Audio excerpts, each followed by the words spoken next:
there's a flip side to that coin. What if you do got me boxed in? Then I gotta put you down. Because no matter what, you will not get in my way. We've been face to face, yeah. But I will not hesitate. Not for a second.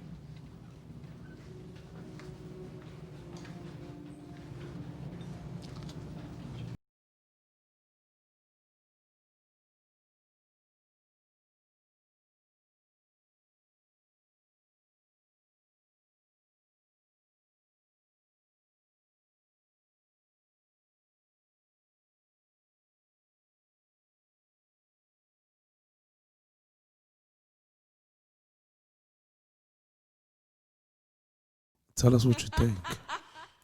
Ladies and people. Ladies and gents. I like that, ladies and people. Listen. Peace. It's your boy, Big H. Silverback Chronicles podcast. Got my brother, Dre. What's up? What's up, baby? Chilling, man. That intro right there, Yeah. it gives me goosebumps. What? I'm ready. I was always ready, but listen, that right there just puts me on another level. You stay ready. Oh, my goodness. I feel so good. Damn. Hey, yo. Intro's amazing. Goosebumps. It makes me feel alive. Alive. There's nothing like it. And that's what they come here to. That's what they come here to listen. Absolutely. Come here to feel alive. We're gonna give you the truth, and that's it. That's why we always told you, baby. Listen, I'm engaged to your ears, and we about to get married, baby. Holla. You heard? Get out. And we're not nagging. You know what I mean? That's it. Triple C. Yo. What's good, baby? Maintaining and chilling, bro. Maintaining and chilling. That's how we do. All right, world. Ain't nothing else. Listen, where we at? Episode 32. Holla. Episode 32. We moving, baby. Yeah. Bubbling. Yes. 31 was fire. 30 was fire. Matter of fact, all of them up to date. It's pure fire. Different. Listen, we bubbling. Tell your friends. Tell your friends to tell a friend. Stop playing. Word. You need this. You need to hear this. This Knowledge. is real. It's knowledge. It's having fun. This ain't gonna hit your core. You heard? And we the real ones. That's it. It's a beautiful Yo, Rick Ross, tonight, I don't know if whoever Rick Ross says, real dudes deserve to live twice. We living twice right now. And I'm going to tell you one life. thing. If anybody saw the verse battle tonight, Rick Ross and 2 Chainz, it's amazing just to see two phenomenal brothers in the rap game come together and just display their music. It's amazing for the game, for hip hop. Amazing. All these rap verses, it's been amazing for hip hop. Like, it's been it just shows the unity. It shows, like you could do your style, I could do my style, and like let's come together. Let's come together, exactly. Bring that camaraderie. Yeah. Shout out to Swizzy. Right, Swiss Beats. Timberland. Everybody. It's just it's a celebration for the world. I want to shout out a long lost producer, Dame Grease out of Harlem. Phenomenal producer, Dame Grease. Shout out to you, homie. I wish I could see your face, homie. Shout out to you. That's what's up. But I am gonna give it to Rose all day, every day. Not gonna hate, but listen, the category is just different. A lot. Yeah. A lot different. You separate yourself. Yes, you did. That catalog. Hey, that catalog is tremendous. You want to talk about when we went to our high school to Rick Ross? Triple C, what was that again? Oh my God, it was all that and then some. I was brushing my teeth with 3 hours of sleep. Right, waking up, getting after it. Yeah, and I'm listening to Rick Ross. We's on the corner, Pensy and what, North? All that. Chilling. Lawrence. Right. Calhoun. And with that catalog, Fire. Kept you up. Good 12-hour shift. Yeah, because there was a lot of money to be made. And not for nothing, it kept the street at our patrol car because they was loving every bit of it. Oh, yeah, they loved it. You say, you already know what it is. Yeah. Yeah. But listen. So it's community policing. At its best. Absolutely. But let's get this show on the road. Listen, everybody, we love you. We missed you. It's another week, episode 32, like I said previously. Quick shout out to our sponsor, Starbucks. Listen, Starbucks, we appreciate you. Don't forget you got 4 different colors. The new colors, that new hot pink for the ladies. Phenomenal. Everybody get you one. Don't forget the 20% discount code, Stopbox. It is Silverback Podcast. All right? Silverback Podcast in all caps. That's what it is. Stopbox USA, we appreciate you. And Definitely. we got anything else? Any more shout outs? We good? All right, listen, ladies and gentlemen.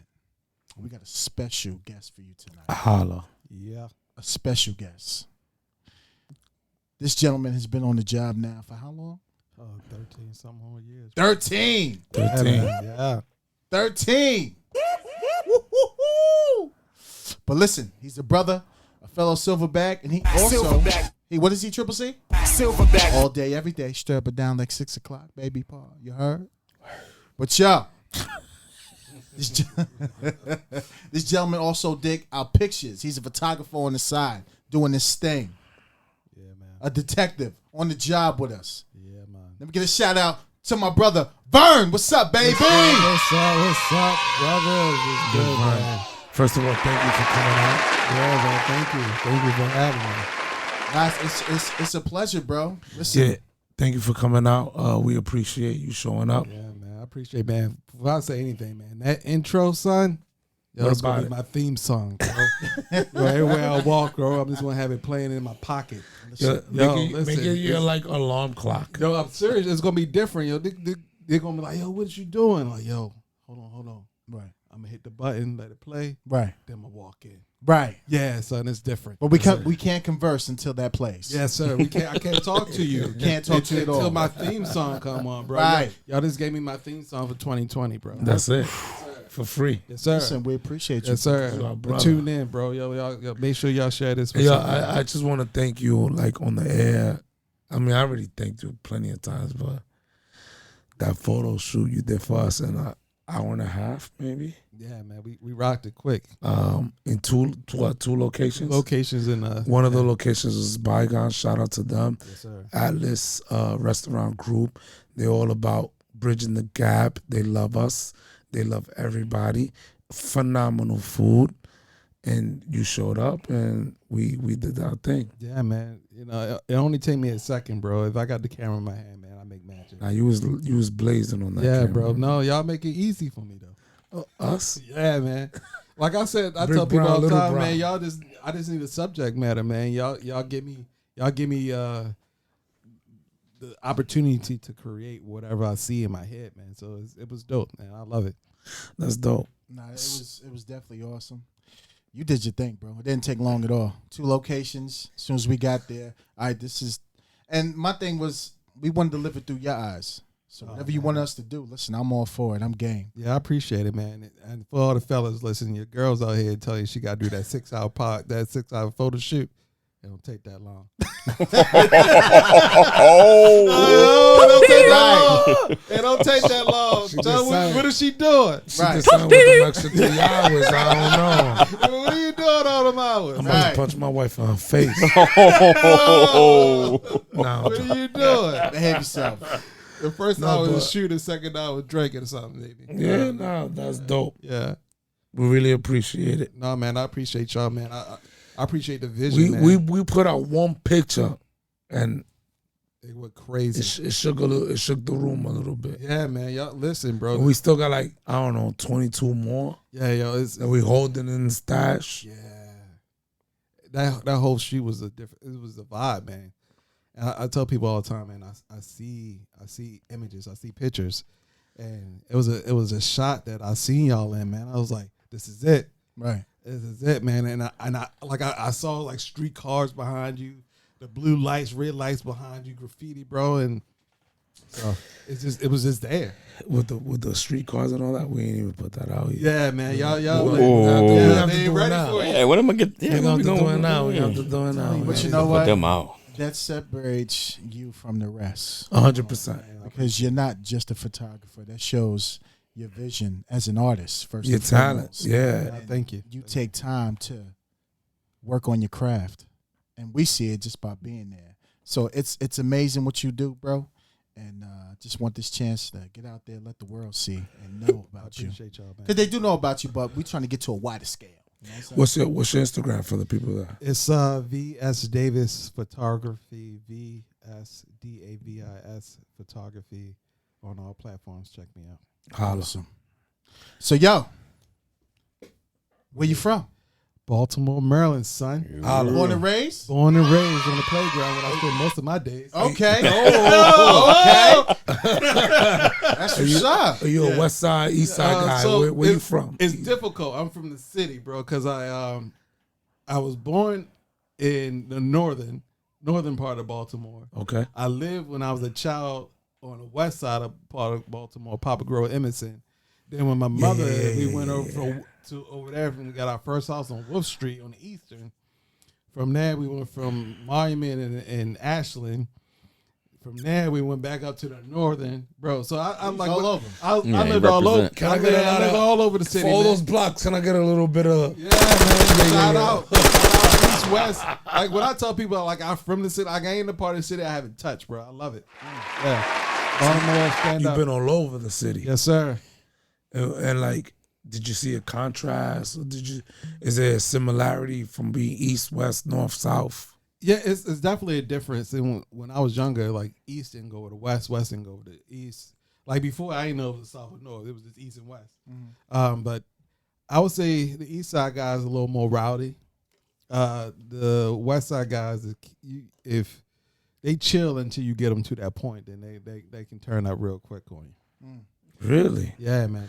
Wow, that's a It's different take. It's a different vibe. Like they chill, they'll play around, but once you get them to that point, they're like, yeah, they go at it. But East Side has always been like fight first, ask questions later. That's what's up. You the only brother I know that probably won't get lost in the city because you know how it is being from here. Like, yeah, man. East side get lost on the west side and west side. When I came out of field training, I was like, where they going to put me? Because I know everywhere. And they put me in the Southern. The only place I didn't touch was the Southern.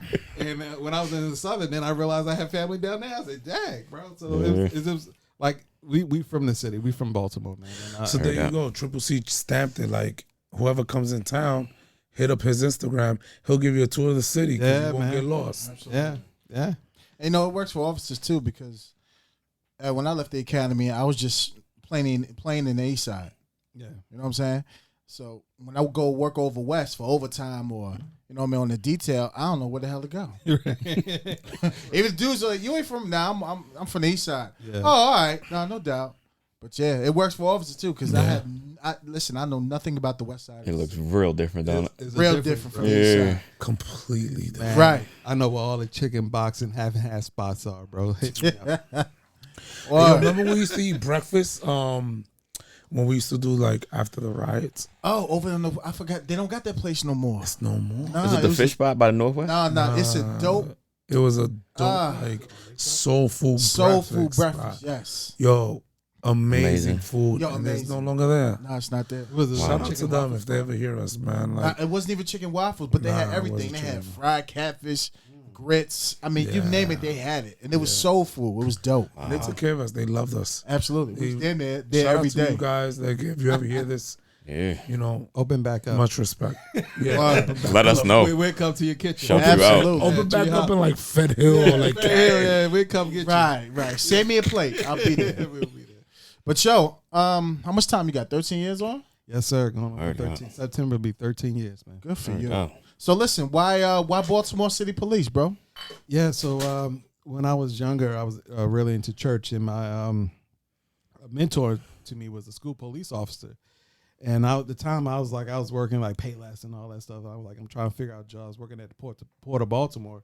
And he was like, well, I said, I'm going to go into the military because I'm tired of working these getting these $500 checks. Right. And, and I feel like I'm not doing nothing. He was like, well, if you're going to go to the military, just sign up to be a police officer. And then you can do over there, you can do for here, and you can do it for the people you know. Wow. So I was like, wow. And it hit me, and I was like, wow, yeah. So I the crazy thing is I already took the military, the ASVAB test for the military, and then I took the civil service test for the police department, and they called me back the end of that week. So so I took it the same week, and the police department called me back first, and I'm here now. At what age? 21. Wow. Yeah, I was young. At 21 going to 22. And the craziest thing is when I first initially got into the into the police department before I got into my the interview process, the entry process. Like I got to the medical, like the medical is like the end of it. And when I got to the medical, I failed the medical eye exam. I had glasses at the time. And the lady was like, your eyes are good, but it ain't that good. And I'm like, well, I seen officers with glasses on. I can't be that bad. So, but I was so happy, and just from a dude from Baltimore, I was just happy to be almost that was the last step. So I was in there joking with a lady, man. I was joking too much, and she was like, well, we gonna need a letter from your eye doctor. This was 2007. I said, all right, okay, cool. I got my eye doctor note. She said, this, and send it back to her. She said, this ain't enough. We're gonna suspend your application process. Really? I said, oh, it hurt me. I was all that playing stuff. So then the guy called me from the police department, like, well, I heard that the medical suspend your thing, and you can do unless you get laser surgery or something. So I scraped up. I went back to my old job, scraped up $1,400 each eye, 14 each eye, to get laser surgery. Went back a month and a half later, said, hey, I got my laser surgery. What's up? Grinding. What's up? You was focused. Yeah, bro. I like it. Then he said, well, you gotta wait 6 months.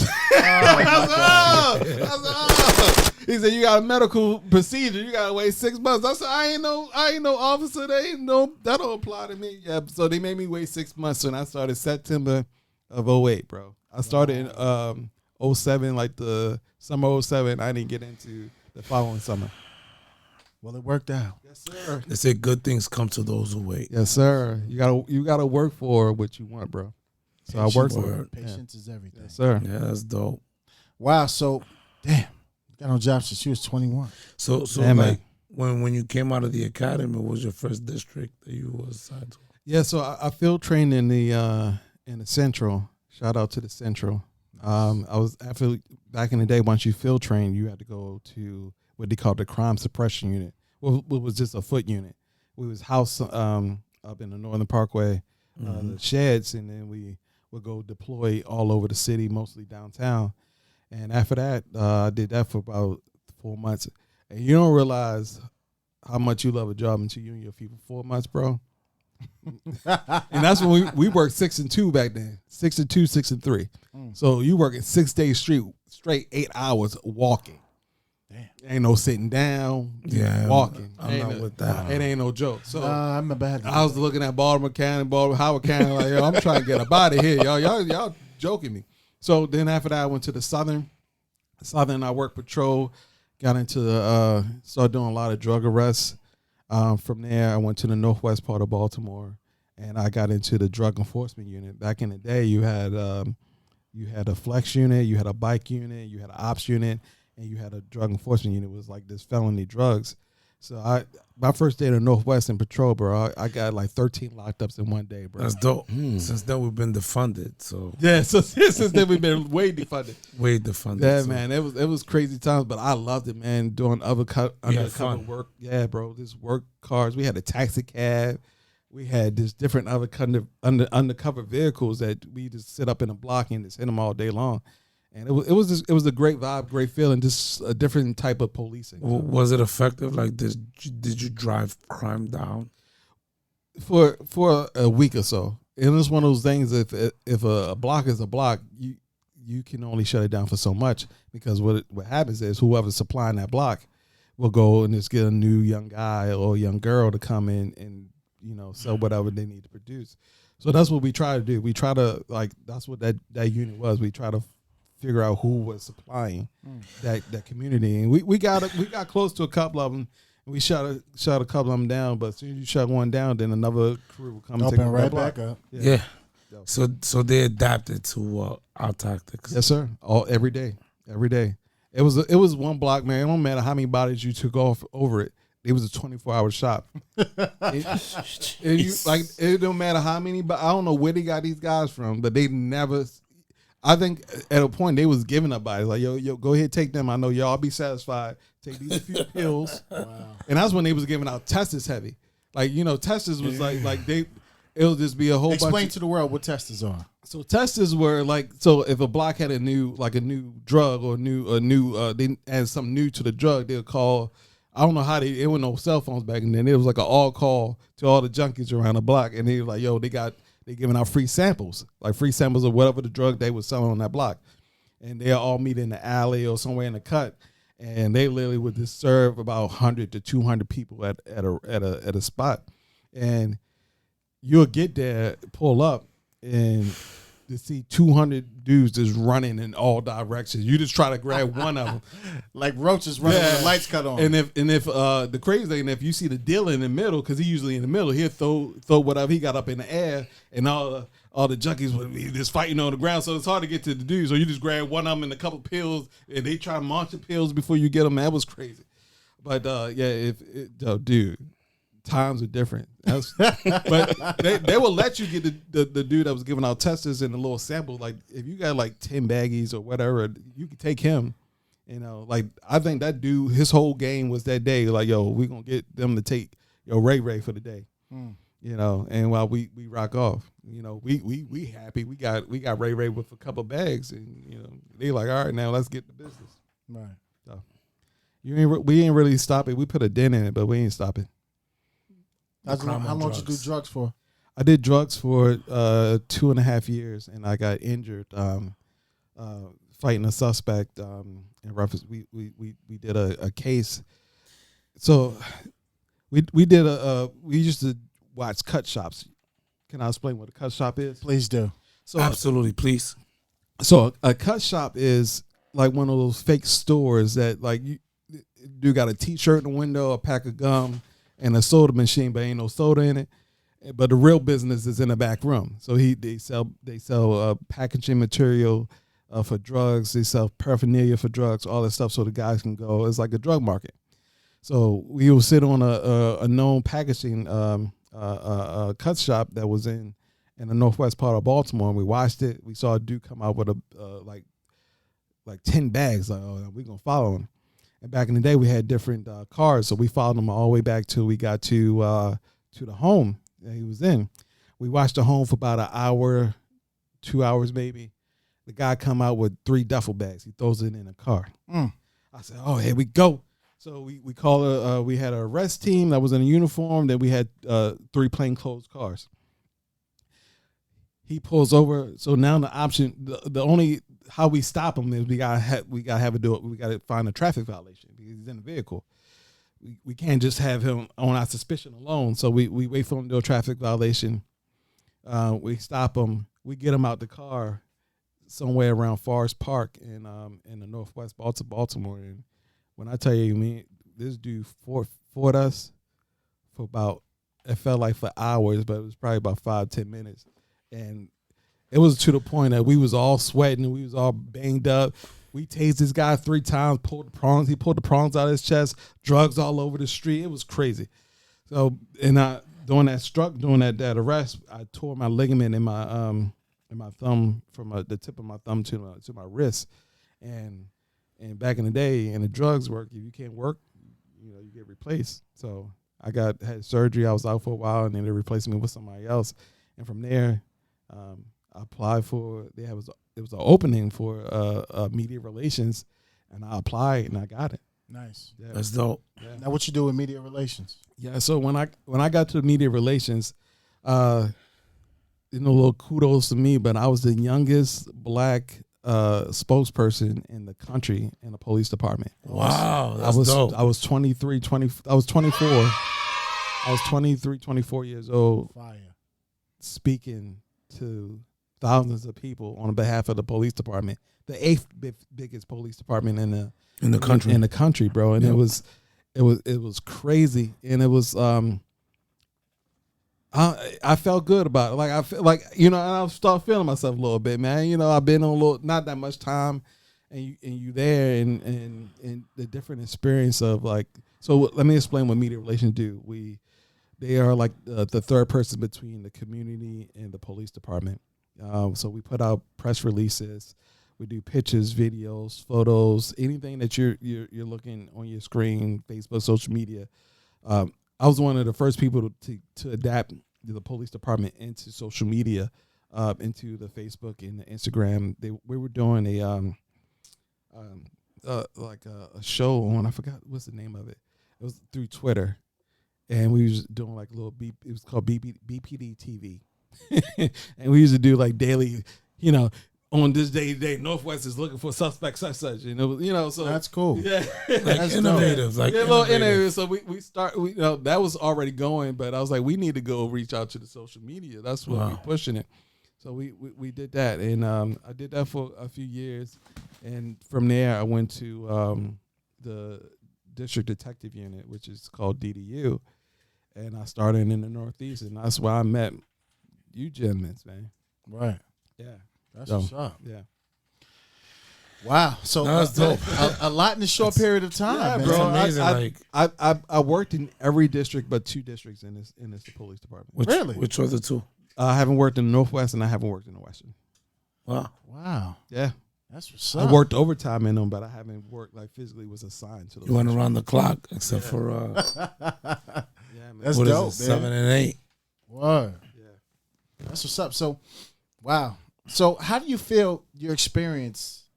Because you was thrown in to some real tough places, and it's not just tough, but I mean, it's hard to get to media when you got 3-4 years on. Yeah. So, how did you feel as far as your growth from being 21 years old to getting on the drug unit, doing that, and then going straight to media relations? And how do you feel you've grown as an individual and taking on those types of responsibilities? Do you feel as though they prepared you for where you're at as far as now currently? Yeah, job? yeah, definitely. When I first got out there, it was in patrol. You grab as many bodies as you can and make as many lockup as you can, and that got me to the drug unit. And the drug unit is grimy, is different. You gotta try to think like a drug dealer, like where's hiding drugs, why would which direction you go in, all these different things. So you're training your mind to feel like you're a criminal, to try to catch this guy or this girl.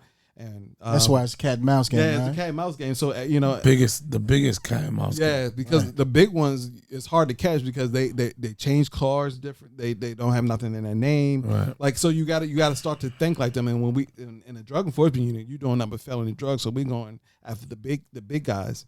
And so you started to think like a criminal. And from there it went from that to completely going to media relations when it was suit, tie, professional, straight lace.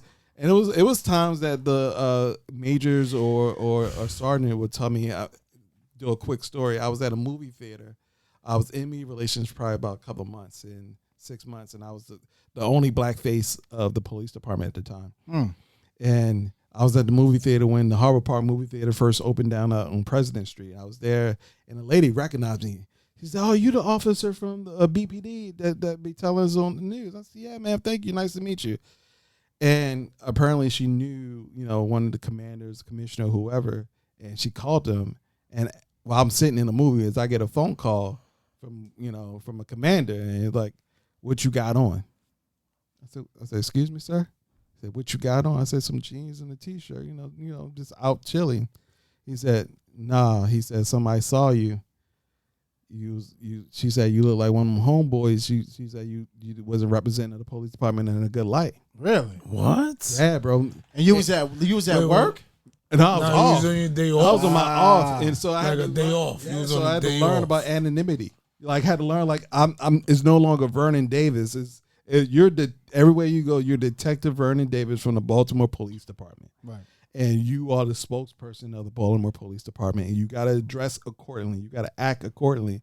So the next day I came into the office, they made me go to one of them men warehouse type jumps off, and I had to buy blue slacks, black slacks, gray slacks. He said, anytime you're outside in the city on your day off, I want you to wear these. No way. That's what they told me. You're lying. Had to do it, bro. No way.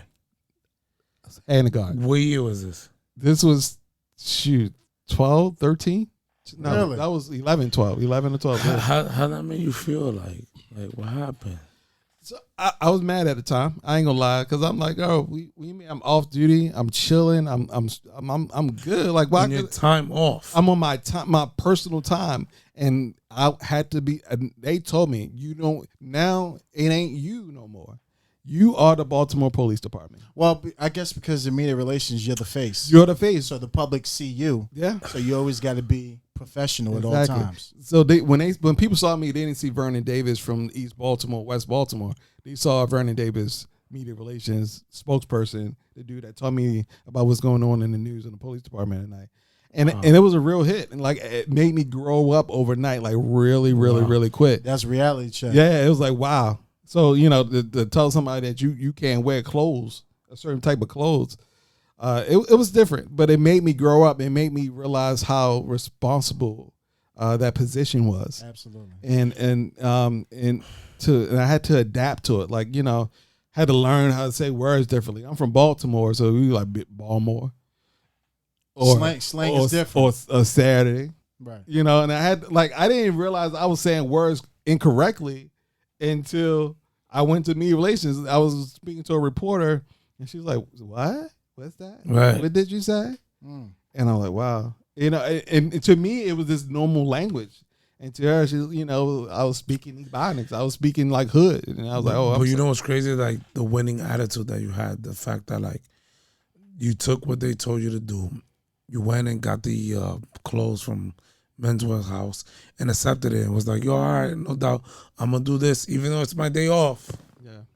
I'm gonna go out there and do what you told me to do because Yeah. I'm down for the team. Like I'm down for Right. I had to see the bigger picture. Like at the end of Right, the day, the was bigger me. picture. Yeah. You had to, because when you're in that position, in that particular unit, you are the face of the department. Yeah.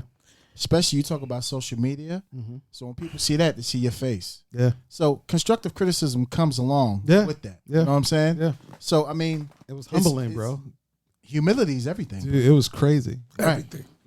And I know you like, what? But I'm off. Right. There's a difference if you live in the county. Yeah. Yeah. But you're directly hanging out in the city. Yeah. So Yeah. you're a piece of the department wherever you go. Exactly. And you got to carry yourself. So can I ask you a question? Like, Yes, sir. because you came from you have a media background, Mm-hmm. and I'm not talking about the media from this side, like Mm-hmm. Baltimore City or this department. I'm asking you from your personal opinion, like the media from like what you see in the country, what's going on. So You don't have to dive deep. Just No, tell me like your media opinions So- of what's going on. So being Because the media right now is like it's crazy. one people say this thing, these people say something else, some people in the middle, yeah. and it's like the people need to know like Related to anything specific? what's up with the media? Like what is it about the media that So so when I was in media relations, one of the things that they installed in me, the reporters and the photographers and the directors and the people behind the scenes on the news side, it was like what bleeds is what leads, is their thing. So whatever benefits, Say whatever. that again? and I'm saying like your personal. Yeah, this I'm is saying this like is going personal, not personal. department, not This department. right. This is Nah, go in. This is going personal. So Okay. that's what they. So I had that conversation like, why do you guys play this instead of this? And this is something like you learned in college or So media relations. I've been doing graphic design when I was in school at Morgan. I didn't have any journalistic background. I literally took classes and learned. I was learning on the fly when I was in media relations. I didn't know none of that stuff. And I mean, I shout out to all the people that was in media relations at the time. I really held my hand through it. Like I was a young dude for Baltimore Raw, but I was smart enough to know who was my allies. So I knew the people who edited the video were the photographers who were shooting. So I made them my friends. And I'm like, oh, hey, bro, I'm new to this. I'm from Baltimore. I'm not the best. I'm not well spoken. I don't know these, and I don't know what to say certain times. If you help me out. So even if I misspoke, they would edit the thing to make me look good. So but when speaking to them and befriending them, they would tell me like, hey, bro, I asked them like, why do this happen? Why this happened? And their thing was, what bleeds is what leads. Meaning, if it's something that triggers someone emotionally, that's what's going to be on the top story of the night. I've heard that a lot of times. Yeah. What bleeds, what leads. And that's what's going on in this country. But the difference is you have two sides who are promoting different stories to fix their agenda or what they're trying to push. And to their viewers, that's what leads for them, and for the other side, what leads for them. And the crazy thing is, I think social media is probably one of the worst things. It's beneficial, but it's probably one of the worst things for this generation because it's so instant and people want answers and they want stuff so instantly and quickly, and life is not that quick. An investigation is not that quick. Investigation is not that quick. The decision that an officer or whoever a person makes, your body goes through like 13 phases before you make a decision, and you want somebody to explain that to you. Like it's a split decision, but your body's going through warm, cold, hot, soft, flight, all that stuff, and you make that decision real quick. Now they want to know why did you make it, and they have nothing but years and months and days and hours to break down what you did or what someone else did. And that's fire. And you what we just said. Yeah, you can't and another thing about now, listen, keep cooking. Another thing about now is emotional. People are so emotional, and you can't argue with emotion. You can't if someone's feeling in a certain way about something, you can't argue with them, you can't reason with them because it's deep in them. And you can't talk them off that ledge. So what you try to reason with them and try to find a foreground to bring them back to you. So now you can have a common sense discussion out of that emotion. I deal with that every day in my house, so I know you. I think we all do, bro. I got a 16-year-old in my crib. Yeah. I got to deal with my 5-year-old. No, you're absolutely right. Yeah, man. So you spend some knowledge. It's like, let's keep going on that knowledge. Like, yeah, that's rich. Like, so 16 emotions before 13 emotions. 13. I'm sorry. Before you make a decision. You can Google it, and it's like your body goes through flight and fight. Your hands start to sweat. You get tunnel vision. It's certain things that your body do when it's stressed, and so it's from anything. Whatever. And this is all before you make a decision. You're making a stressful decision. A stressful decision. Whatever it is. If it's if you're an officer, and how line of works is it's exigent. Yeah, depending on the situation. Yeah. So then you got endorphins running through your body. You have your eyes are pupillating, dilating. Like your body is going through a physical response, and now you made that decision, whatever that decision was for you, and it's usually out of fear. So let me ask you a question. So like for the human body is 13? 13, yes, sir. So like what H just said, what would it be for an officer that's on the job? Usually for an officer, and we're still human, so we still go through those same phases, but they try to train us to a point that we can control some of those phases. That's why we train so much. They say muscle memory, repetitive. So if you get into a stressful situation and we're trained to shoot center mass, and you get in a situation that you got to pull your gun out and you have to shoot because of whatever the situation is, you're going straight down the range because that's what you train. Everything else falls, that your emotions, your senses fall apart, and you go straight down the middle. So when people are like, why you shoot him in his arm? Why you shoot him in his foot? That's not what I'm trained to do. Now, if you train somebody to shoot all day in their foot, when a situation happens, that's where they're going to aim at. Right. But I just think people they're so emotional right now. But if they just take a step back, take a deep breath, and just try to reason what's going on. Like and it's try to sort it out. Okay, this is the situation. What happened? What's the steps? What led up to it?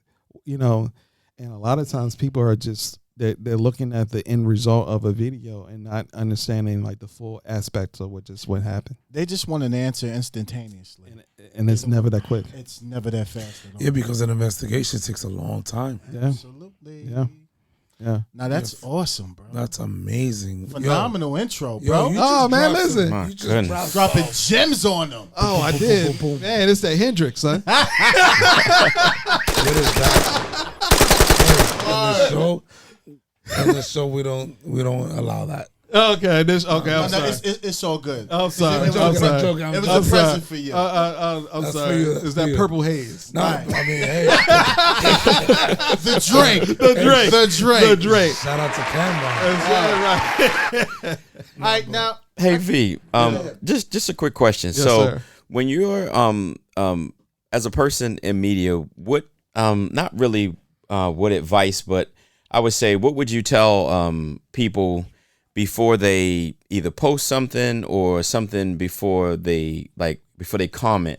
What kind of advice would you give a person? I had to learn a long time ago. Well, not a long time ago. When I first joined the police department, they stressed this: what you put out in the internet is never gone. It's never. It's always there. Even if you delete it, even if you erase it, it's always there. So be mindful. And one of the trainings that we went through in the media is you learn how to speak in a scenario. Meaning, like you will. So say it was a shooting on Greenmount Avenue. You get there. What's the information about the shooting? What can you give out to the media? We're not really knowing the investigation. And what is the information that you want to give to the public to let them know that you're working on this?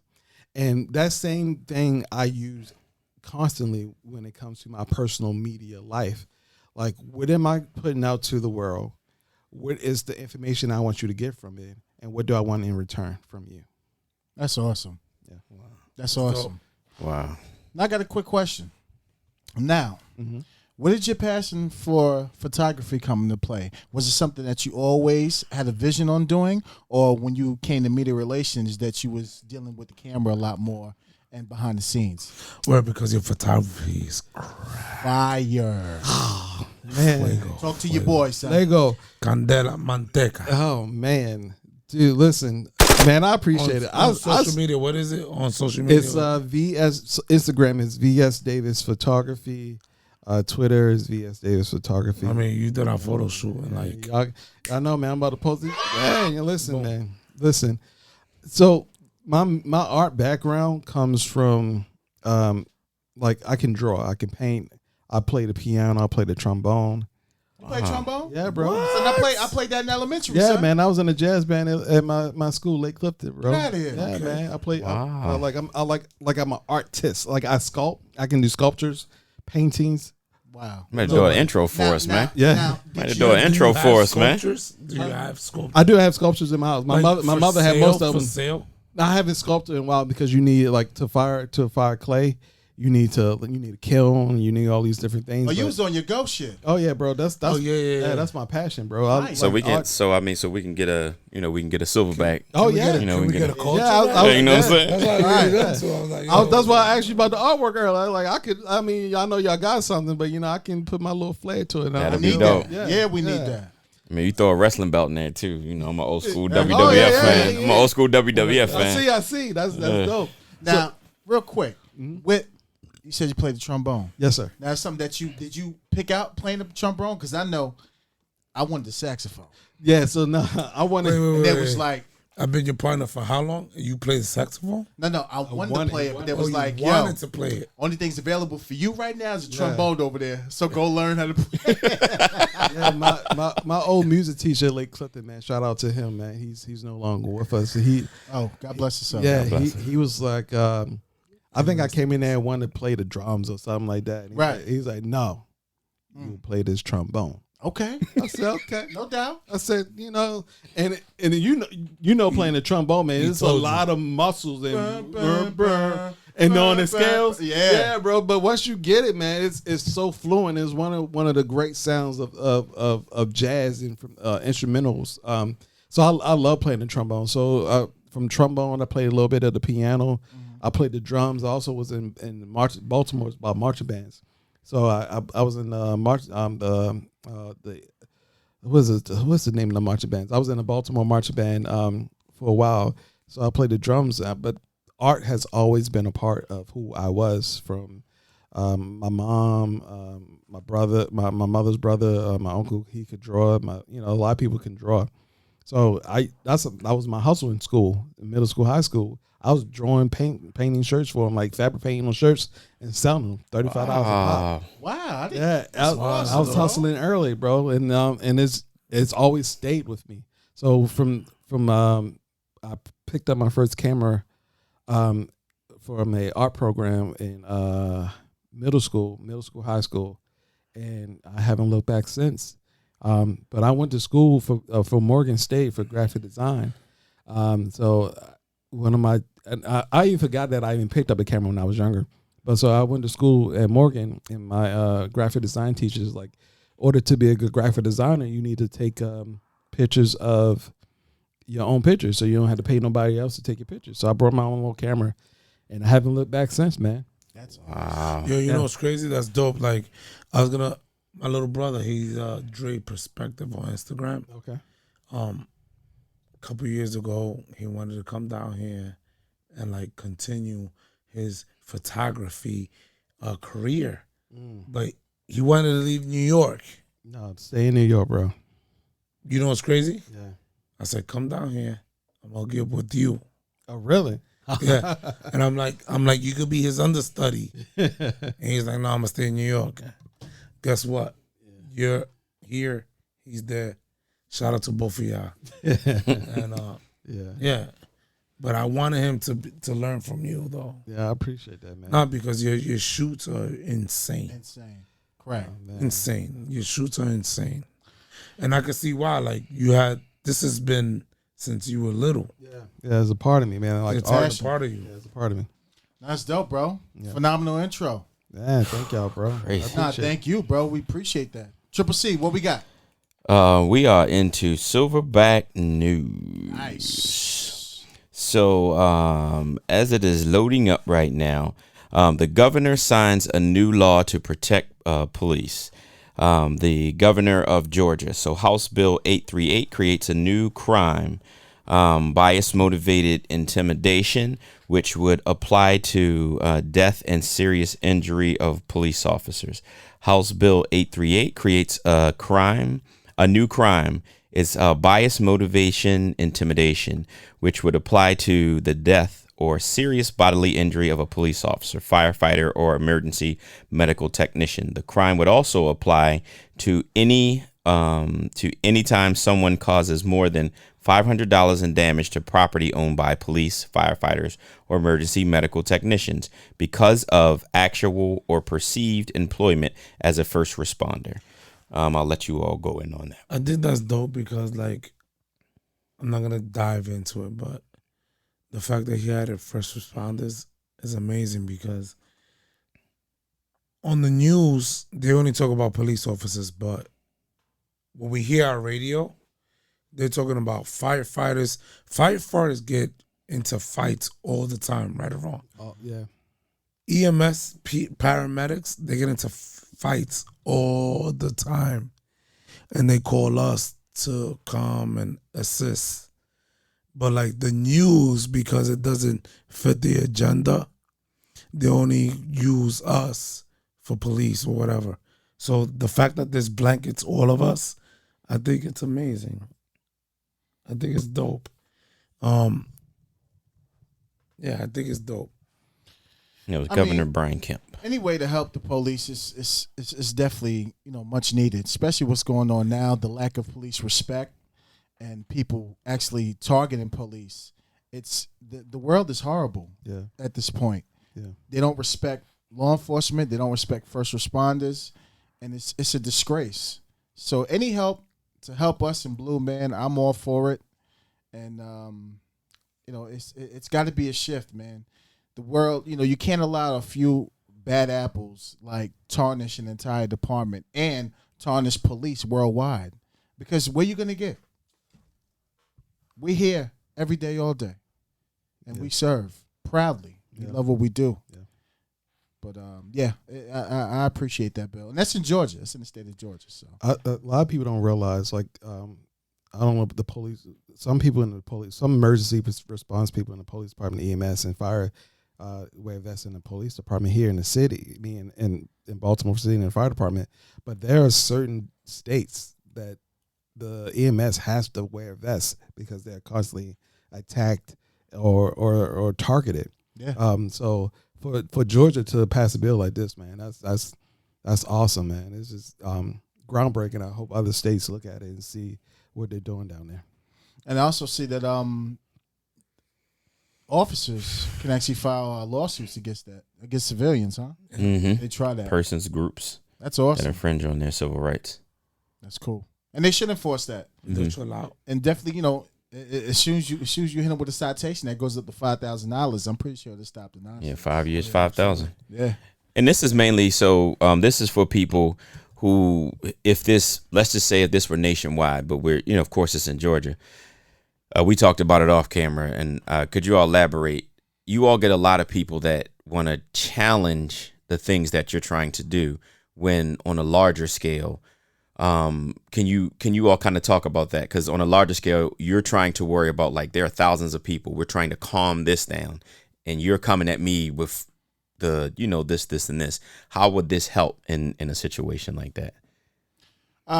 I guess as far as, with these riots now or the protests turning into riots, it's a lot of police intimidation. It's a lot of, F you. If you didn't have that badge on, I'll punch you in your face. And, not every officer can deal with that. Mm-hmm. You got to have the mindset that you can deal with it, and that's fine.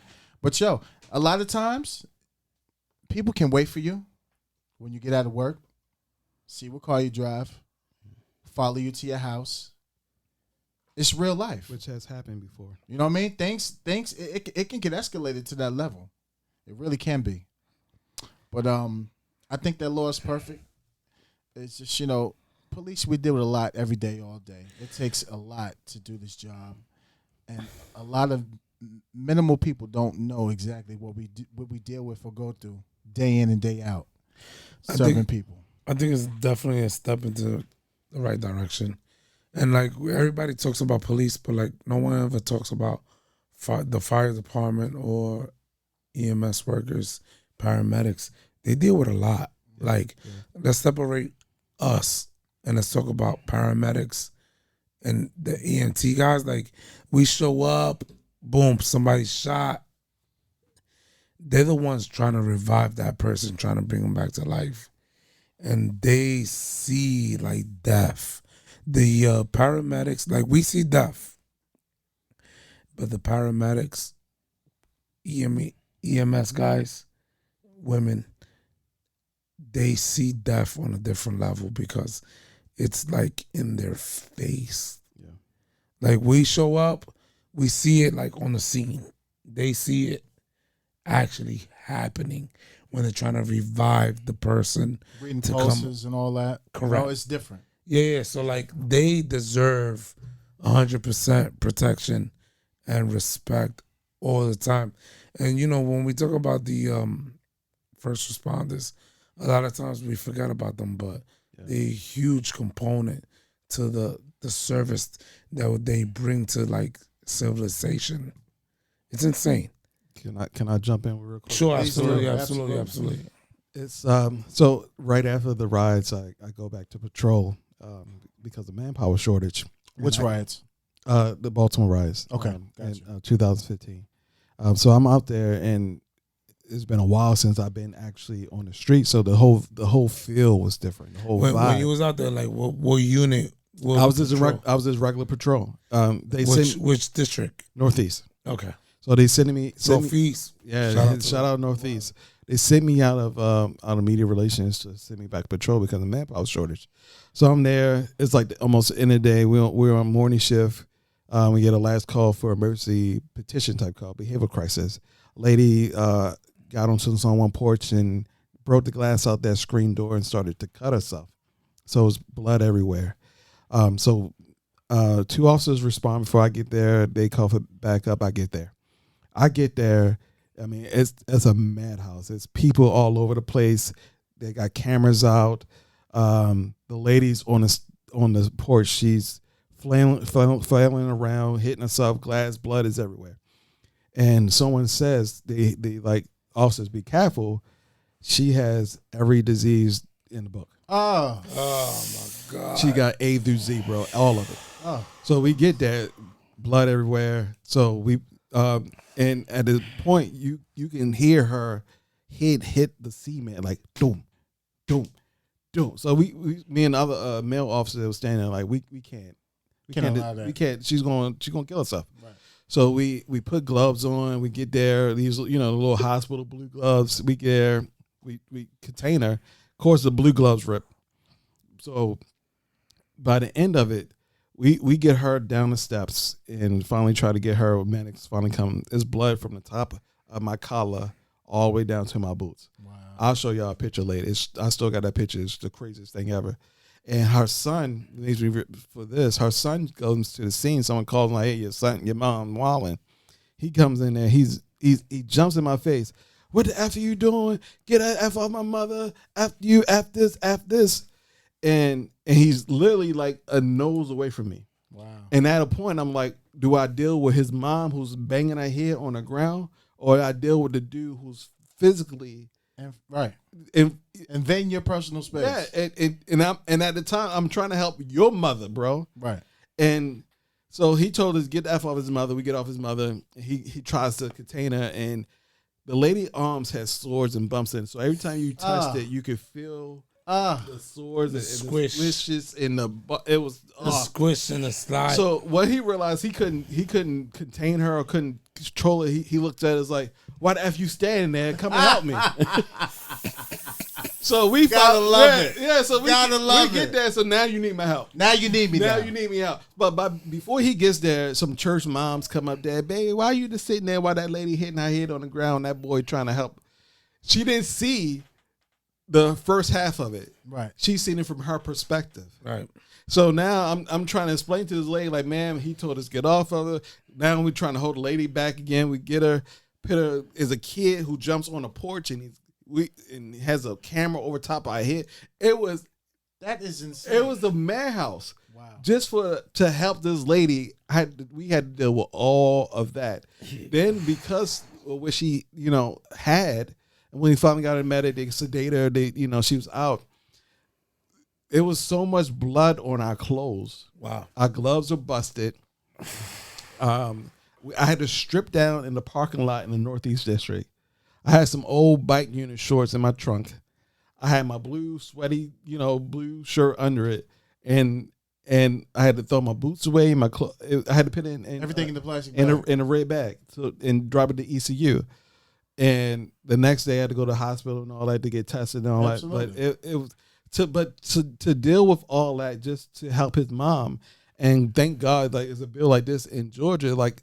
Now I could do something about that son. Like you invaded, you almost stopped me from doing my job to help somebody that you love. I don't know this lady. Absolutely. So it's Well, I'm just here to help. That's a great picture you I'm painted. just showing up to You painted a great picture. Oh man, thank you. Yeah. Yeah. Awesome. That's the artist in me. No, I'm just like because they tell me stories about the difference in your mindsets and how you'll have to switch. Mm-hmm. And I think that paints the picture amazingly, because like me listening to you, like you literally, there was 7 to 8 different emotions that you had to put down to help one person. Yeah. And I don't think people don't understand. And even, from me coming to the criminal justice side, but listening to you all really come in as reaction. As the pro-action part is very minor. It's the reaction. You're called to the scene to help. So I don't think people understand that a lot of times. They don't understand we have to deal with a chaotic situation and still remain professional and deal with things. That's like I said, the many different hats that we wear. Mm-hmm. Right. Because we're dealing with adversity and chaos at the same time. This woman's trying to kill herself. We get called there. He's on scene with his other partner, trying to place her in custody, so she won't keep hurting herself. And then you got blood everywhere. You're trying to hold her while she's cracking her head on the concrete. And then you got a son coming up in his face. Get away from my mother. This and that. I mean, that's outrageous. Mm-hmm. And on top of that, what he just said, you're making sure that the whole time you're not getting contaminated, so you to bring it home to your family. Yeah, that was the scariest part of it. You don't want to bring that home to your family. For a whole week, I was scared to hug my daughter. Right. Yeah. That was the scare. Like I don't. It was an interview when I was in media relations and after the riots and all this stuff, and one of the guys said, he said, you know what was the hardest part about the uprising in Baltimore, as a police officer, and he said what? He said coming back the next day. Yeah. Like, can you imagine, like going through, like you feel like the world just ended, hell just broke through, and you tired, you're sweating, you got all this uniform on, you don't know when it's in, people yelling at your face, throwing stuff at you, all that stuff, and you got to come take all that off and throw it right back on. Go back on and come back. You just take all that off. You come home, Daddy. Yeah. How was your day? Daddy, you hungry? Daddy, yeah. Daddy. And then it's like, and ain't no way in the world you're gonna come home with a frown to them, right? Ever? No way. It's hard, no way. Man. It is hard. And then it's like, then when you wake up, your eyes open. It's like, I gotta go back. Let's go back to the jungle. I gotta leave this precious person here to go back and deal with some people who do not like me. Yeah. And that's why you should listen to Rick Ross. Shout out to Rick Ross. He used to get us through it. Dude, one of my I don't know, field trainer also, one of old guys told me this. He said I was at a call. He said, listen to this. And he said, what's going on? I said, I don't hear nothing. He said, I know, right? It's quiet. I said, yeah, it's quiet. He said, but right now somebody's getting shot. Someone's getting stabbed. Someone's losing their life. Someone's going through a stressful situation. And he said, that's what policing is. He said, you are there to go to those stressful situations so someone else can have peace. Wow. Fire. Well said. Woo. So that's sick. Listen, I appreciate you, bro. Man, I appreciate you for being here, man. Yeah, we definitely do. Amazing. Yeah. And with that being said, ladies and gentlemen, that is episode 32. Shout out your Instagram. Yeah, shout out the world, bro. VS Davis Photography. Instagram is where I post the most, man. Check me out. I appreciate the invite, fellas, man. I love you guys. I love you more, bro. And I thank you. Yo, I'm not saying this because I'm your man, but I'm saying this because I just like dope pictures. Your pictures are fire. Fire. I appreciate it. Listen, the world, shout my man out. He's going places, baby. And listen, that's why this podcast was created. We're more than police officers. Everybody we brought on has a second hustle or just loves their community. We all love our community. Absolutely. And that's it. That's it. We here for y'all. We here for you, world. We love you. We here, baby. We're showing you guys like, yo, get the badge. And with the money that you get from the badge, you can flourish your hustle, which is photography, podcasting, DJing, rapping, whatever it is. Become a chef on the side. Oh, start your business cooking. Cook side. Oh my God. And save your boy a plate. You know what I mean? You know what I'm saying? Can I get a plate? Right. And listen, I don't do carbs too much no more. So leave the rice out. Heavy on the veggies and the pescado. You heard? The fish. But listen, everybody, it's episode 32. We're wrapping it up. We love you. We miss you. We appreciate you. My boy Vern. Yo. My brother Dre, Triple C. Yo. Listen. Hey, yo. 33 is going to be stupid. 33 is going to be stupid. Hey, yo, guess what? 34 is going to be stupid. But yo, 32? Fire. It's pure. Yo. From Colombia, you heard? Hey, yo, that 32 intro. Yo. It's crack. If that doesn't make your skin bubble. My soundtrack. Amazing. Email me. We'll talk about it. Right. All right, everybody, be safe. Enjoy your weekend. We love you, and we'll see you next week. Peace. Holla.